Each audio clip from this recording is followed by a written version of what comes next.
Халифът Щърк, Вилхим Халф. Един хубав следобед багдадският халиф Хасид си седял удобно на дивана. Денят бил гореещ, той тък му бил станал от краткия си следобеден сън и видът му бил напълно свеж. Пушил дълго наргиле от розово дърво, посръвал си от кафето, което му сипал един роб, и както всеки път, когато му се ослаждало, доволно си поглаждал мустаците. Накратко, по всичко личало, че халифът се чувствувал наистина добре. По това време с него можело да се разговаря много спокойно, защото бил благ и общителен. По тази причина великият визир Мансор го навестявал всеки ден, именно в този час. Както винаги той се появил и този следобед, но противно на навика му изглеждал много замислен. Халифът извадил наргилето за малко от устата си и попитал: „Защо е огрижено лицето ти, велики везире?“ Великият везир кръстосал ръце пред гърдите си, поклонил се на господаря си и отвърнал: „Господарю, не знам дали лицето ми е огрижено, но долу пред палата един търговец извадил хубава стока и се ядосвам, че нямам повечко излишни пари.“ Халифът, който отдавна имал желание да достави радост на великия везир, изпратил черния си роб да доведе уличния търговец. Скоро слугата се върнал заедно с него. Търговецът бил нисък, закръглен мъж, лицето му било възмургаво, а дрехите му пърпани. Носил съндък с какви ли не стоки: перли и гривни, богато украсени пистолети, бокали и гребени. Халифът и визирът разгледали всичко и накрая халифът избрал за себе си и за Мансор по един хубав пистолет, а за жената на визира купил гребен. Когато вехтошарят понечел да затвори съндъка, халифът зърнал малко чекмедже и попитал дали и там няма някаква стока. Уличният търговец дръпнал чекмеджето и отвътре се показала кутийка с черен прашец и свитък с непознати знаци, които нито халифът, нито визирът могли да разчетат. „Тези две неща са ми от един търговец, който ги намерил на една улица в Мека“, рекал търговецът. „Не зная какви са, ще ви ги дам почти без пари, на мен не са ми притрябвали.“ Халифът, който обичал да събира в библиотеката си стари ръкописи, макар и да не умел да ги чете, купил свитъка и кутийката, освободил търговеца, но му се приискал да разбере какво пише в свитъка и запитал визира дали не познава някого, който може да го разчете. „Милостиви господарю, повелител“, в голямата джамия живее човек, който се нарича Селим Учения. Той знае всички езици. Нареди да го доведат, може би той ще може да разгадае тези странни знаци. Скоро довели Селим Учения. „Селим“, обърнал се към него халифът, „каза, че си много учен. Явиш дали ще можеш да разчетеш това? Ако можеш, ще получиш от мен нова празнична дреха. Ако не успееш, ще получиш 12 удара по лицето и 25 по нозете, защото напразно са ти наричали Селим Учения.“ „Да бъде волята ти, господарю.“ Той дълго разглеждал свитъка, накрая извикал: „Ако това не е латински, нека ме обесят.“ „Кажи, какво пише там, що ме на латински?“ заповядал халифът. Селим започнал да превежда. „Човече, който откриеш този надпис, слави Аллах за милостта му. Който смръкне от прашеца в тази кутийка и рече мутабор, може да се превърне в каквото животно пожелае и да разбира езика на животните. Ако иска отново да си възвърне човешкия образ, да се поклони 3 пъти на изток и да изрече същата дума. Но пази се, докато си преобразен, да не се разсмееш. Инак вълшебната дума ще изчезне от паметта ти и ще си остане животно.“ Когато Селим Учения свършил с четенето, халифът бил изварено доволен. Накарал го да се закълне, че никому няма да разкрие тайната, подарил му хубава дреха и го освободил. А на великия визир рекал: „На, това казвам, добри покупки, Мансор. Как се радвам, че ще мога да стана животно. Утре рано сутринта ще дойдеш при мен. Ще излезем заедно извън града. Ще смръкнем малко от прашеца в кутийката и ще подслушаме каквото си говорят животните във въздуха и водата, в гората и полето.“ На другата сутрин халифът едва бил приключил с закуската и тоалета си, когато великия визир се явил при него, за да го съпроводи на разходката, както му било казано. Халифът мушал кутийката с вълшебния прашец в пояса си, като наредил на свитата си да се отстрани, Двамата с великия визир излезли от двореца. Първо се разходили с просторните градини на халифа, но напразно се озъртали за някое животинче, на което да изпробват вълшебството. Накрая визирът предложил да отиде до едно блато, където бил виждал много животни и по-точно щъркели. Те винаги привличали вниманието му с важния си вид и трагането на клюновете си. Халифът одобрил предложението на визира и двамата се отправили към блатото. Когато пристигнали, видели един щъркел да се разхожда важно нагоре-надолу и да търси жаби, като от време на време подраквал с клюна си. Точно в този момент забелязали друг щъркел да се насочил към него. Кълна се в мустаците си, милостиви господарю, рекол великият визир, че тези двама дългокраковци ще си разговарят. Какво ще кажеш да се превърнем в щъркели? Добре го каза, отвърнал халифът, но нека първо да си припомним как трябваше да си възвърнем предишния образ. Да, така. 3 пъти се покланяш на изток и казваш Мутабор. И аз отново съм халиф, ти визир. Но за Бога, само не бива да се смеем, иначе сме загубени. Докато халифът говорил, видял другия щъркел да прелита над главите ми бавно да се спуска на земята. Бързо извадил кутийката от пояса си, смъркнал голяма щипка, подал и на великия визир и двамата извикали Мутабор. Тогава краката им се източили, станали тънки червени. Хубавите жълти пантофи на халифа и неговия придружител се превърнали в безформени щъркелови ходила. Ръцете им станали криле, вратовете изкочили от плещите и станали един лакът и дълги, мустаците изчезнали, а телата им се покрили с мека перушина. Имате хубав клюн, господин визир, заговорил халифът, след като силно се изумил от вида на визира. Кълна се в пророка, че не съм виждал подобно нещо. Покорно благодаря, отвърнал великият визир, като се поклонил, но ако ми позволите да кажа като щъркел, ваше височество изглежда дори по-добре, отколкото като халиф. Но елате, ако желаете да подслушаме нашите другари и да видим дали наистина разбираме езика на щъркелите.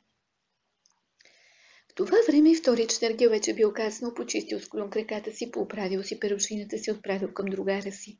Но в появилите се щъркели забързали да се приближат до тях и с изненадато чули следния разговор.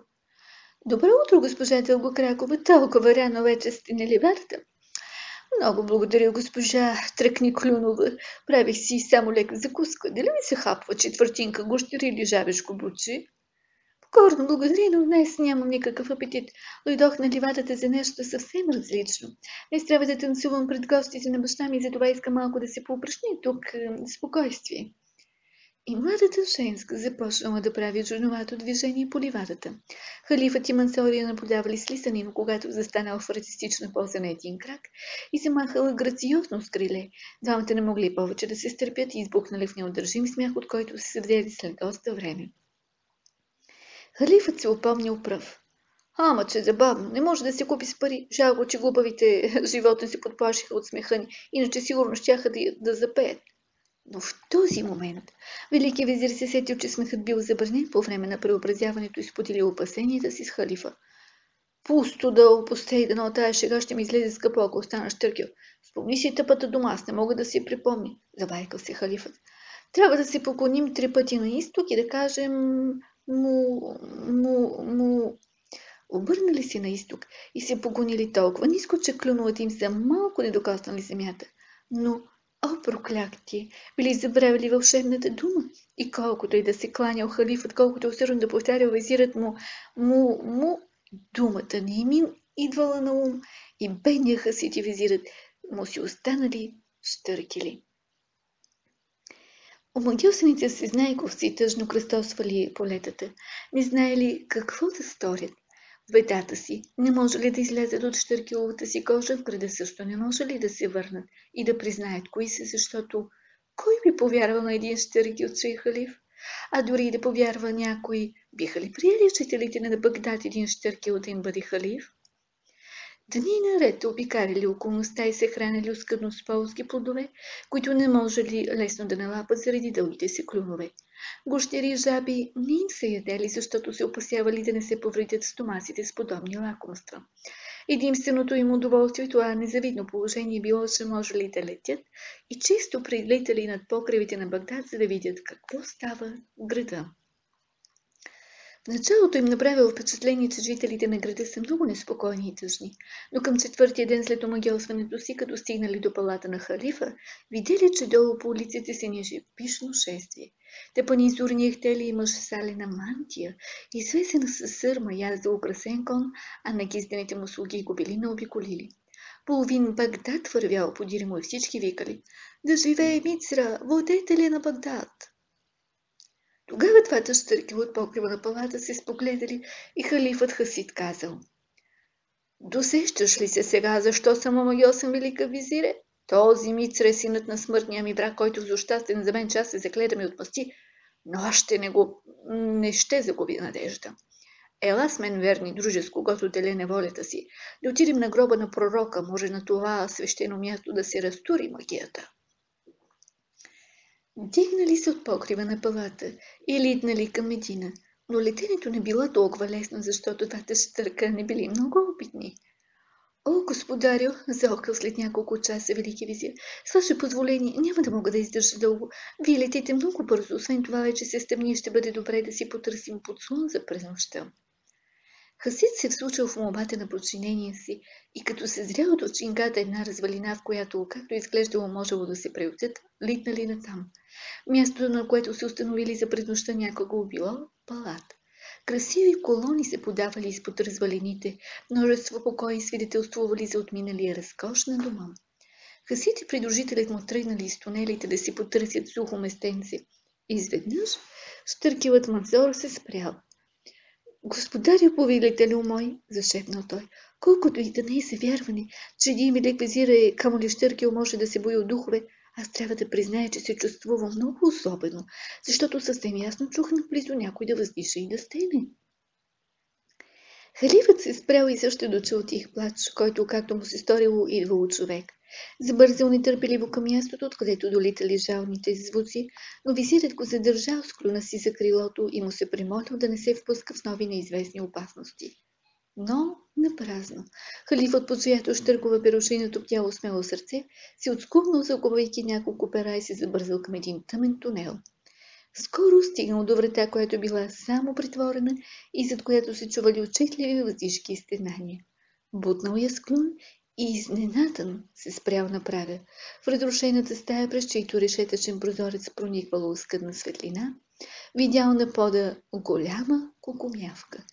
Едри сълзи се роднали от големите и кръгли очи, а от кривата й човка излизали трогателни жални звуци. Но като съзряла халифа и визира му, кукумявката надала силен радостен вик. Скрила покрито с кафяви пера, избърсала с финес сълзите си и за голяма изненада за двамата казала на чист арабски: „Добре дошли, щъркели! Ви сте добър знак за спасението ми, защото ми беше предсказано, че щъркели ще ми донесат голям късмет.“ Когато халифът се съвзел от голямата си подчуда, наклонил дългата си шия в поклон, взел и изящна полза с дългите си крака и рекал: „Кукумявке, от думите ти мога да съдя, че в твое лице виждам другарка по неволя. Но, уви, надеждата ти, че ще намериш спасението си чрез нас, е напразна. Ще разбереш нашето отчаяние едва когато чуеш историята ни.“ Кукумявката го помолила да разкаже и халифът заразправил пътилата си, които ние познаваме.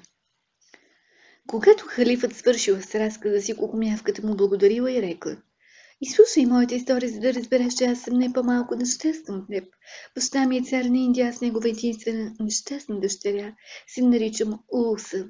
Същият вълшебник Кашнур, който ви омагьосал, направи мен нещастна. Един ден дойде при баща ми, за да поиска ръката ми за сина си Мицра.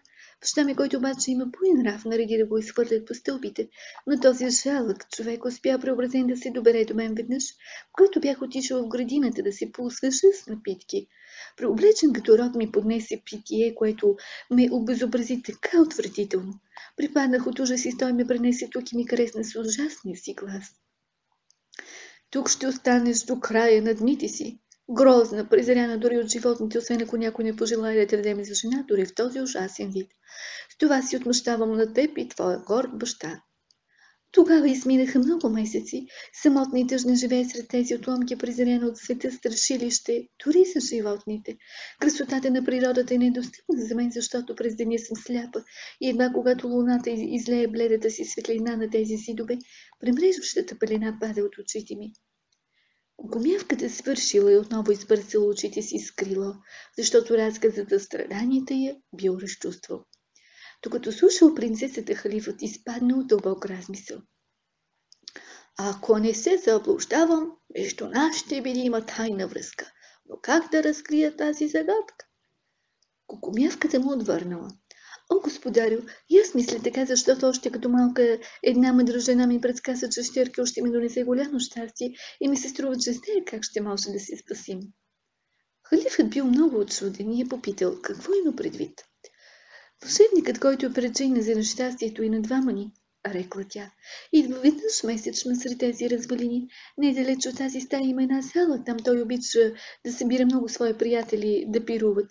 Аз често пъти съм ги подслушвала, като се видят си разказват за злините, които са сторили. Може този път да се спомене думата, която сте забравили. О, скъпа принцесо, възкликнал халифът, кажи кога ще дойде пак и къде е тази зала? Кукумявката замълчала за момент и после рекла. Да не ви се стори невъзпитано, но мога да изпълня желанието ви само при едно условие. Казвай, викнал Хасид. Нарежда и съгласен съм на всяко условие. Условието ми е и аз да се освободя заедно с теб, а това е възможно само ако някой поиска ръката ми. Щъркелите били поразени от предложението и халифът махнал с крило на везира да излязат за малко навън. Велики везир, заговори още от вратата халифът. Сделката не е добра, но защо пак да не приемете? Така ли, отвърна другият, че като се върна вкъщи жена ми да ми избуде очите. Освен това, аз съм стар човек, а вие сте млад, неженен и на вас повече приляга да поискате ръката на млада хубава принцеса. В това е въпросът, въздъхнал халифът и тъжно веси криле. Кой знае дали е млада и хубава? На това му се вика да купуваш слепешката. Дълго време обсъждали двамата, но накрая, когато халифът видял, че визирът по-скоро ще остане Щъркел, отколкото да се ожени за кукумявката, решил сам да приеме условието. Кукумявката се зарадвала извънредно много и им признала, че са дошли в най-подходящото време, защото по всяка вероятност магиосностите ще ли да се събират същата нощ. Тя напуснала стаята заедно с Щъркелите и ги повела към залата. Дълго вървели тримата през един мрачен тунел, докато най-накрая от към една полусрутена стена към тях се процедил светъл лъч. Когато пристигнал там, кукумявката ги посъветвала да пазят тишина. През пролуката, до която били застанали, се виждала огромна зала. От всичките страни имало чудни колони, отвътре била украсена богато. Многобройни цветни лампи замествали дневната светлина. По средата на залата имало кръгла маса, отрупана с какви ли не отбрани ястия. Около масата се вил диван, на който седели 8 мъже. В един от тях Щъркелите познали улични търговец, който им бил продал вълшебния прашец. Този, който седял до него, го подканил да разкаже за последните си дела. Между другото, той се разправил и историята за халифа и неговия визир. Каква дума им каза? Попитал го накрая друг магиосник. Доста трудна латинска дума. Мутабар. Когато притегнете до пролуката в стената Щъркели чули това, не можали да си намерят място от радост. С дългите си крака те така бързо се втурнали към портата, че кукумявката едва смогвала да ги следва. Там халифът си заговорил развълнувано. Спасителко на моя живот и на живота на приятеля, знак на вечна благодарност за стореното за нас, прими предложението ми да се омъжиш за мен. После се обърнал на изток, 3 пъти навели Щъркелите дългите си шии към слънцето, което тъкмо се показало иззад планината. Мутабор, извикали те, и в миг се преобразили. От преголямата радост, че отново се дарени с човешки образ, господарите подчиненият му се прегърнали и започнали да се смеят и да плачат едновременно. Но колко голяма била почудата им, когато се озърнали наоколо. Пред тях стояла красива девойка, окичена с чудни накити. Смейки се, тя подала ръка на халифа. Не можеш ли да познаеш приятелката ви, кукумявката? Попитала тя. Това била тя. Халифът бил така пленен от красотата и чара й, че извикал. Най-голямото щастие било да станеш Щъркел. Тримата се отправили заедно към Багдад. В дрехите си халифът откривал не само кутийката с вълшебния прашец, но и кесията си. В най-близкото село той накупил всичко необходимо за изпът и те скоро стигнали до портите на Багдад. Там обаче пристигането на халифа предизвикало голямо удивление, тъй като на хората било разгласено, че е мъртъв. Радостта им от срещата с обичния господар била голяма и толкова по-силно се разгоряла омразата им към Мицра. Спуснали се към палата и пленили стария магьосник и сина му. Халифът изпратил стареца в стаята, която принцесата обитавала, докато била кукумявка, и заповядал да бъде обесен там. На сина обаче, който не разбирал нищо от магиите на баща си, казал да избира дали да умре или да смръкне от прашеца. Когато той се спрял на второто, халифът му поднесъл кутийката. Една щипка от прашеца и вълшебната да му го превърнала в щъркел. Халифът наредил да го затворят железен кафес, който да поставят в градината му. Дълго щастливо живял халифът Хасид с жена си, принцесата. Най-приятните му часове били следобед, когато го навестявал великия визир. Тогава често си говорили за приключенията си като щъркели, когато халифът бивал особено благоразположен, благоволявал да показва как изглеждал великия визир като щъркел. Тогава се разхождал с изпружени крака и сериозна физиономия в стаята напред-назад, правил се, че тракът с клюн махал сърце като с криле и показал как той напразно се кланял на изток и подвиквал му-му. Това представление всеки път оставало голяма радост на госпожа халифката и нейните деца. Но когато халифът попрекалявал стракането и поклоните, визирът през смях го заплашил, че ще издаде на халифката какво са си говорили тогава пред вратите на принцесата Кукумявка.